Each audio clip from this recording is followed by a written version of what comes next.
حضرت عبداللہ المزنی رضی اللہ تعالیٰ عنہ. کچھ لوگوں کی نا زندگی بڑی مختصر ہوتی ہے، لیکن جتنے زندگی میں لمحات ہوتے ہیں نا، ایک ایک لفظ بڑا قیمتی ہوتا ہے، شب و روز میں ایک ایک جملہ بڑا قیمتی ہوتا ہے. مختصر سی میری کہانی ہے، پر جو بھی ہے آپ کی مہربانی ہے. فرماتے ہیں کہ میرے والد بچپن میں انتقال کر گئے، مجھے چچا نے پالا تھا. اللہ نے میرے اوپر رحم کیا اور میں رسول اللہ کا غلام بن گیا. چچا اسلام کا بڑا دشمن تھا، مجھے نبی پاک صلی اللہ علیہ وسلم کا نام سننا معاذ اللہ جلال میں آ جاتا تھا سنتے ہی، لیکن مجھ سے رہا نہیں جاتا تھا. اب میں کیا کروں؟ میرا روز دل کرتا تھا مدینے جانے کو. روز میری ماں میرے درد سے آشنا تھی. ایک دن میں تڑپ اٹھا، میں نے کہا اماں مجھے پتا ہے تو نے میری خاطر نکاح نہیں کیا، لیکن اماں میرا اب دل نہیں لگتا، چچا جانے نہیں دیتا. اماں کہنے لگی بیٹے جا، میری طرف سے اجازت ہے. کہتے ہیں میں جا کے چچا کے سامنے کھڑا ہوا. چچا میں نے جانا ہے. کہاں؟ پتا اسے تھا مسلمان ہے. کہاں جائے گا؟ میں نے کہا مجھے مدینے جانا ہے. کہتے ہیں وہ تو آگ بگولا ہو گیا. کہنے لگا تیرے پاس جو کچھ ہے سارا میرا دیا ہوا ہے. تو میں نے کہا چچا رکھ لے. کہا جیبوں میں جو ہے وہ بھی نکال دے. کہتے میں نے رکھ دیا. پھر جلال میں کہنے لگا یہ جو تو نے کپڑے پہنے یہ بھی میرے ہیں.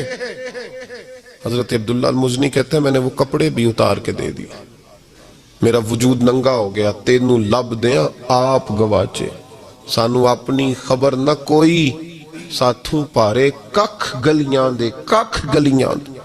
سانو آخ دے لوگ شدائی، کیونکہ اسی ننگ نموس دا ساڑ کے چولا، گل پہنے تاج گدائی، آزم اپنا آپ گوایا ہے تا یار نے چاہتی پائی. فرمانے لگے میں اماں کے پاس گیا اور جا کے کہا اماں پہلے بھی تو میں ایک دن ننگا پیدا ہوا تھا، تو نے کپڑے دیے، پھر ننگا ہو گیا ہوں، کپڑے دے. کہتے اماں نے 2 عورتوں والے لباس دیے، وہ پہن کے میں مدینے پہنچا. میں بڑی غربتوں میں آیا تھا، میں دیہاتی تھا، مجھے کچھ کرنا نہیں آتا تھا، پر مجھے یوں لگتا تھا کہ مدینے میں سب سے زیادہ عزت میری ہے، سب سے زیادہ. اللہ کے حبیب نے منع فرمایا، فرمایا کوئی اونچا اللہ اللہ نہ کرے، جب کوئی نماز پڑھ رہا ہو سو رہا ہو تو اس کے سامنے اونچا ذکر نہ کرو. کہتے ہیں میں ایک دن اونچا اونچا ذکر کر رہا تھا، اونچا اونچا میں ذکر کر رہا تھا، کیونکہ عشق لگا سی کھیڑا کھیڑ دینوں تے میں نو کھیڑا پھول گئیاں. میں کجل پایا سی یار دے ویکھنے نو، پھر او دی یاد چروندے آئیں ڈول گئیاں. حیدر شاہ اس گلی کدے نہ رول دی، پر ہن تے رول دی گئیاں. کہتے میں اونچا ذکر کر رہا تھا تو حضرت عمر فاروق رضی اللہ تعالیٰ نے ڈانٹ دیا. فرمایا تجھے نہیں پتا حضور نے منع کیا؟ تو عمر نے ڈانٹا تو میں چھپ کے بیٹھ گیا کونے میں. حضور آئے نا نماز پڑھانے تو محبوب نے پتہ کیا وہ عبداللہ کدھر ہے. کہتے میں کونے میں تھا. حضور نے فرمایا کیا ہوا؟ تو میں رو پڑا. میری عزت بڑی تھی نا مدینے میں، کبھی کسی نے کچھ نہیں کہا تھا. نبی کریم نے فرمایا کیا ہوا؟ عرض کی حضور کچھ نہیں. پھر بھی بتاؤ. کہتے میں رو پڑا. میں نے کہا یا رسول اللہ میری غلطی تھی تو سیدنا فاروق اعظم نے ڈانٹ دیا ہے. فرمایا ہوا کیا؟ یا رسول اللہ میں اونچا ذکر کر رہا تھا، اور بات بھی ٹھیک ہے، کچھ لوگ قریب نماز پڑھ رہے تھے، حضرت عمر نے منع کیا. نبی کریم علیہ السلام نے فرمایا بلاؤ نہ ذرا عمر کو. خود قانون حضور نے بنایا ہے کہ اونچا ذکر نہ کرے جب کوئی نماز پڑھ رہا، بلاؤ نہ عمر کو. جناب عمر آئے تو حضور نے فرمایا عمر میرے عبداللہ کو کوئی نہ ڈانٹے. کسی ان پڑھ سے، کسی دیہاتی سے، کسی بھولے سے انداز دیکھے حضور کا، اسے کوئی نہ ڈانٹے. اور پھر حضور نے فرمایا تمہیں پتہ ہے یہ میرے لیے کتنی تکلیفیں برداشت کر کے آیا؟ صحابہ فرماتے ہیں یہ خوش نصیب ہے جس کی روح بھی محبوب کے ہاتھوں میں نکلی. اور جب جنازہ اٹھا تو حضور کی داڑھی سے ہم نے آنسوؤں کے قطرے ٹپکتے دیکھے. مدینے میں رواج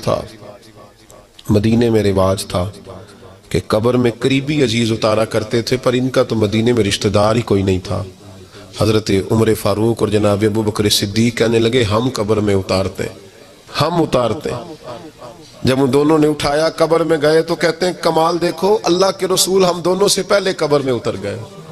اور حضور نے یہ البدایہ والنہایہ میں موجود ہے، کہا مجھے دو میں قبر میں اتارتا ہوں. کہتے ہیں حضور نے تنے تنہا پکڑا، تنے تنہا قبر میں اتارا. پسے مردن فرشتوں نے جو تلاشی لی تو کیا نکلا؟ فقط ایک دل کے گوشے سے خیال مصطفیٰ نکلا. نبی کریم علیہ السلام نے قبر میں رکھا اور ساتھ فرمایا اے اللہ میں آج شام تک اس سے راضی تھا، تو بھی اپنے کرم سے اس سے راضی ہو۔